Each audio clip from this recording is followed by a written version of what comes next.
Hello, everyone. This is Ted Schmidt again with Action Coach Northwest and our business community podcast. Today, our guest is David Ittner, the CEO of Fairmount Memorial Association. So, welcome, David, and thank you for being on our podcast today. Yeah, thanks for having me. I appreciate it. Absolutely. We're looking forward to hearing what you have to say and sharing all your insights into business. So, we're going to help out the business community a little bit today. So, here we go. Sounds good. All right. First question, if you had to start from square one in business, what would you do differently? Wow. Okay. I could probably go a bunch of different ways with that, but personally, I was a golf course guy, turf grass management guy from Washington State. I grew up working on a golf course and on the grounds crew of all things, and so not a ton of consumer interaction, customer interaction. We were getting up at 5 a.m. and starting our day and getting done before everybody else showed up. So I learned a ton. Don't get me wrong, but I had a great boss who gave me some great life lessons. But one thing I wish I would have done, perhaps, would try to go to visit different jobs, maybe different industries. I worked at the same place growing up, all through high school and college. So, specifically, it would have been, I think, helpful for me if I would have maybe put myself in a position where I had more face-to-face interaction with consumers on a regular basis. The restaurant industry comes to mind as an example. Learning and experiencing human behavior, I think, is a critical tool in business. You need to understand people more than anything first, as far as your team, the people that you work with, and then also, understanding what your clients are looking for and how to better serve that market. Those are important skill sets. And so with the ultimate goal, obviously, of being able to serve both your team members and also the people that you're marketing to. So, Okay. yeah, I think at the end of the day, every business is offering a product or a service through some form of the sales process. So a customer-facing service industry position, I think, can teach you a lot about sales, a lot about human behavior. Will ultimately help any business owner. So, yeah, you want to learn the trade, work in retail, right? That sort of thing. Yeah, exactly. Yeah. Okay. All right. Next question. What have your biggest learnings been as an employer since you began in business? Okay. Well, I think number one for me is always taking a long-term approach, when making critical business decisions. I think one of the worst things, I could do as a leader would be to make decisions that are short-term in nature, that might make this month or even this year look good, but at the expense of the future health of the organization. I've learned that a year is really a short period of time, especially in our industry. We went through a period of time where we had some tumultuous situations within our sales department, and there were a number of people on that team that at the end of the day just weren't good fits for our organization, and they happened to be our 3 top producing sales team members. So over the course of that year, for various reasons, I had to make the decision to move on and part ways from those folks, and clearly at the detriment of our financial situation at the time. But looking back, I think removing those folks from the organization was a big move in terms of really starting to build the culture that we wanted to see here at Fairmount, and that allowed us again to look forward in the long term and build a team that really made sense. So that is a tough decision. So what was there a tipping point or something that you just finally decided I have to do this? Was there something that triggered it, or? Yeah, I think, when you start to listen to some of your other team members and the things that they're saying, and some good people that are maybe looking to leave your organization because of maybe the behavior of some other team members. I think you have to really take a hard look at all right, what are we doing here? What are we sacrificing for a short-term financial benefit? And it wasn't an easy decision. I mean, it was a significant portion of our revenue, and so. But like I said, I think a year to me is a short time, and so looking forward to, all right, if we start now as opposed to wait another 6 months, we're going to be that much further ahead of the game. So yeah, absolutely. I've seen it a lot over the years with, it's tough to do that, And a lot of business owners struggle with it. You're not alone in that. I've seen it many times where it's like, well, so, okay. Yeah. What I, are some, sorry, go ahead. well, I was just another one for me, I just wanted to throw in real quick was, and I think that's is critical, is just never compromising on the quality of people, especially on your leadership team. And it's kind of along the same vein, but the best thing I can do as a CEO is to put good people, the best people on that team, and as they set the tone for the rest of the organization. So kind of a similar situation where just a few years ago, we were having the best financial year we were ever having from a revenue standpoint, and had a sales leader who was, really doing a great job in terms of the job that they were hired to do. But at the end of the day, wasn't a great fit for our leadership team, and had to make the decision to go to the board and say to them, hey, I know that we're doing really well and all the numbers look great on paper, but here's the decision that I feel I need to make. And to their credit, they were very supportive of that action. And so we made the decision, and today I have, Jorge is he's our director of sales, and he's the most amazing teammate and doing great. So Yeah. Well, yeah, it's that long-term versus short-term, as you mentioned at the beginning. So yeah, okay. All right. Next question. What are some common misconceptions about running a business, and how do you address them?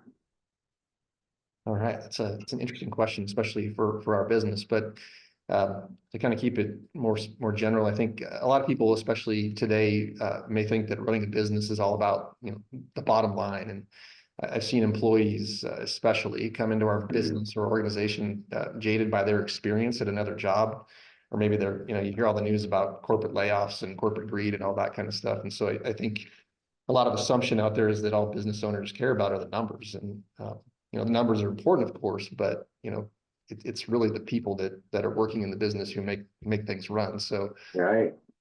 for us, it's important to make the connection for those folks, people on our team, and to how their work actually makes a difference in the organization. And then we need to recognize them for the work that they do by letting them share in that success. And I think maybe other organizations do this quite a bit, but one of the things that we have is a lot of different email and text threads that include both leadership team members and staff, and just recognizing and communicating the wins that we have each day. So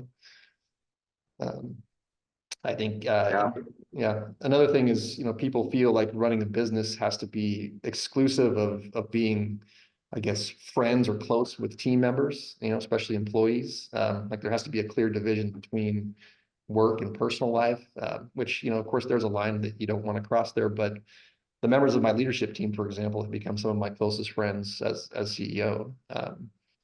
And I think it's easy to maybe assume that make it more difficult to have, hard conversations around performance, for example. But in my experience, I think, if that trust is there, then those conversations are actually more productive. Okay. So trust is the key there, is what I heard. Definitely. We spend a lot of time at work together. So we also make it a priority to schedule a lot of team building exercises, but not the corny ones you do at the office, the ones that everybody kind of does and nobody really likes. As an example, we have a regularly scheduled meeting down at the swing lounge downtown where we play simulator golf together. We get together, have some apps, maybe a happy hour. So we make it a point to get together outside of the office and celebrate. Sure. But yeah, birthdays, anniversaries, just as an example, my birthday was last month, and the team took me to the indoor gun range, and we spent a couple hours shooting targets together. So. Yeah, there you go. Yeah. Well, it's about culture too, isn't it? Just that kind of plays right into the culture and what you're trying to build, I would think. Yeah, and it starts with the leadership team, right? And if we're setting that example, that bleeds down into everybody's respective departments, and we have to set the tone for everybody else in the organization. Sure. Okay. Yeah. Great insights there. Okay. What do you attribute your growth to? First and foremost, I would say my many failures and experiences. Okay.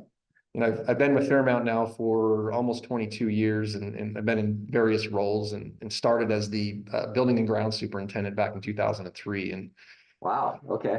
I was 25. I came in, I was supervising people who had worked for the grounds department for 30 plus years. And, there were some very strong personalities in that group. Yeah. I was replacing a gentleman who was retiring after working for Fairmount for over 40 years. And I could Wow. just feel when I walked in for the first time, they looked at me like, what the heck does this kid know? And they certainly Yeah. trusted me every step of the way for quite a long time. And admittedly, I failed some of those tests.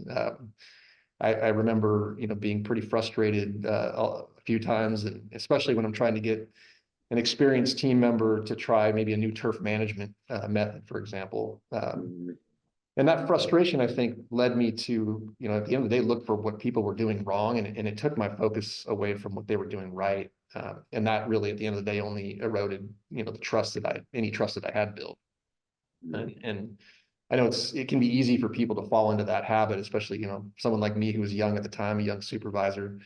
But, going back to understanding human behavior, I think people want to be seen and heard. And so once I figured that piece out and I was willing to provide that, they were more likely to hear me and what I had to offer. So um, I would So say, that helped you begin what's to that? grow, right? Is that Yeah, absolutely. That experience of, learning from my failures really, kind of forced me into that, to learn those things. So I was able to look, fortunately, and say, all right, this isn't working. This path I'm going down is not the best approach. I need to build that trust with those team members, and that really helped me understand them and ultimately grow as a leader, as a supervisor. yeah, So awesome. yeah. Awesome. All right. That's so true. I've heard that a lot over the years with clients and things where, you got the young manager comes in and the old guard and oh yeah. Yeah. Okay. Yeah. How do you balance your personal life with the demands of running a business? Oh, so I say three main things for me. The first one is, taking care of my health personally. Working out in the morning for me is a big thing. I get that done, get that out of the way. It provides Mhm. me some energy for the workday. I usually don't, if I miss that, I don't really feel good about, I like to feel accomplished coming into the workspace, and it allows me to focus on work, knowing I've already done something important. And of course, Sure. after work, I don't have to, think about going to the gym. It frees me up to focus on my kids and, their sports and family and friends. And so I think if you feel good, you can do better and be more productive in personally and professionally. So that's number one. Yet the second thing is, discerning between things that need immediate attention and things that can wait until tomorrow. I used to check emails and respond at all hours. I think one of the best things I did personally was to turn off my email notifications on my phone. Mhm. There was an emergency, hey, somebody's going to call me, right? But I used to be pretty bad at just checking my email and getting those Yeah. notifications, and finally turned that off, and I was able to decide, hey, on my own terms when I'm going to do that. But it took me a while to be comfortable with, waiting to respond to those emails. Um, you know, believing, hey, it's going to be there when I get back to the office. So that allowed me also to be present in my personal life, right? It not constantly worrying and checking emails and thinking about things. It allowed me to be present with my kids. So Mhm. um, the last thing was, relying and trusting on my team. After moving on from the grounds department and having to hire my replacement about, I guess, maybe 10 years ago or so, I had a difficult time watching them make decisions and trusting them to handle situations like I would have done. It took a while, but I finally, figured it out that I needed to trust them to do it their way. And the result either is going to be, if they made a mistake, it's going to be a good learning opportunity for them, and allow them to grow, or they're going to make a decision that's probably better than I would have made. So uh, yeah, I think Yeah. yeah, There's that trust thing again, right? exactly. Yeah. Yeah. Yeah. Okay. Sailing right through here. Wow. We only have three questions to go. Okay. What qualities do you look for in employees, and how do you foster a positive and productive work environment? I think you've Okay. already talked about that a little bit, but Yeah, that's a big question. That's probably the most important question. I'll start with my leadership team, and I'll speak to the trust aspect again. Trust allows us as a team to be vulnerable with each other. It eliminates that, I think the tendency for people to walk on eggshells around each other. If that vulnerability is not there. Um, it's critical in our ability to have difficult conversations. If we're, we trust each other and we're vulnerable, we're able to give and receive constructive feedback. And that's really what allows us to grow as a team and execute big things. As an example, I think in a lot of organizations, you've got the sales department and accounting department, and are typically at odds with each other. At least in my experience, it has been. The accounting team thinks that salespeople are bent, they like to bend and break the rules, and sales team thinks that the accounting people are always, trying to, push back their contracts and are out to get them. But it goes back again, having the right people on the bus. And so needing a CFO and a director of sales who could be vulnerable with each other and to trust that they had each other's best interest in mind. So with that, they were able to have those difficult conversations, and that ultimately brought their respective teams together. So, yeah. Wow. Okay. I think in general, from an organizational standpoint, we look for people who care about the well-being of others. Show a level of kindness and empathy toward each other, especially in our business. Oh yeah. Skill sets, job knowledge, those things can be developed, but I think it's really hard to train people to love their teammates if they don't have that innately. So we look for people who genuinely care about the success of their teammates.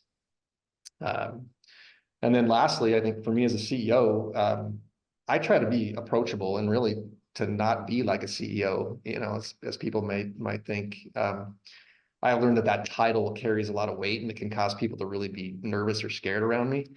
And so that, of course, leads to a lack of authentic conversations with my people. And those conversations are critical to organizational growth. And so I do my best to try to break that facade down a little, and just by being a real person, making sure they know that their role is just as important as mine. I tend to try to use humor a lot in the organization. Can disarm people, help them let their guard down, and allow for their personalities to come out. A great example of this that just occurred recently. So we have an employee who sends out a daily schedule for one of our locations, and I noticed that she started putting kind of some motivational comments in the email, or just something nice for the organization. And so at a leader or a staff meeting, I just mentioned it and thought, hey, this is really neat that you're doing this. And I just brought it up in front of the whole organization, and that kind of allowed her personality to start coming out, and she started putting jokes and funny things in the email. And so that would create conversation via email. And so just the other day, I put this, I responded with a meme of, had Tony Horton, the workout guy, on it. And I forget what it said, but another employee came back and took my face and superimposed it on Tony Horton's body, right? And just as a kind of a funny response. And it's a great example. I think I can talk, if people can feel comfortable with me, like telling a joke at my expense, then I really feel like I've done my job creating a good working environment. So yeah, I would think that would help you attract employees too. That kind of culture and that kind of environment. Absolutely. And, in our business, especially, we're kind of, people look at and think it's a sad business, a sad organization, being a funeral and cemetery organization. But, we also like to have fun and enjoy our workplace. So yeah, fascinating. Okay, second to last question here. Here we go. What question should I be asking you that I haven't? See. Okay. I'm going to go with, I haven't talked about maybe measurables a whole lot. So I'm going to say, how do I define success as a CEO, and how has that changed over time? Looking back, I think I used to define success, solely by whether or not we were meeting our organization's financial and strategic goals. Did we make budget this year or this month? There was a lot of pressure, I think, that I put on myself, especially in that sense. Those things are important, of course, but I view it now as those are more of a byproduct and not necessarily the end goal. And so I take a much longer view of success today. You know, the questions I ask are, is our organization providing value to our community in the form of, you know, the products and services that we offer?